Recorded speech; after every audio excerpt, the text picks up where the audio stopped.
C'est une pratique qui se rapproche de la pétanque. Pour un public handi, on ne retrouve pas cette pratique avec un public valide.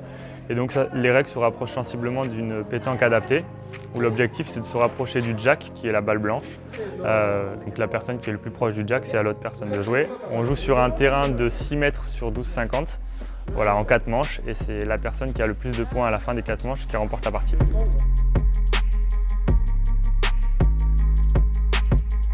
On est sur un côté à la fois de motricité, d'être capable de jeter la balle avec de la précision, et également on a un côté très stratégique à la boccia. Le joueur choisit ses balles, la matière de ses balles, en fonction de son adversaire, comment il va jouer, et c'est là la différence quand même avec la pétanque. On a vraiment un côté très stratégique, en plus du côté de la précision.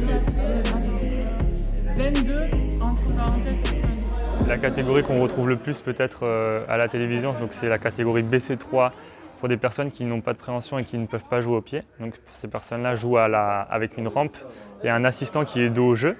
Et donc ils communiquent pour orienter la rampe, la hauteur de la balle, pour pouvoir jouer tous les deux. Elle met la tige au bout là et elle fait un mouvement avec la tête. Et puis ensuite, on a des participants qui sont dans les autres classes de BC, donc BC1, BC2 et BC4, qui ont de l'appréhension et qui sont capables de lancer la balle. Et ensuite, les catégories N1, N2, N3 et N4, qui eux ont un peu plus de capacité que les BC et qui peuvent jouer également à la main.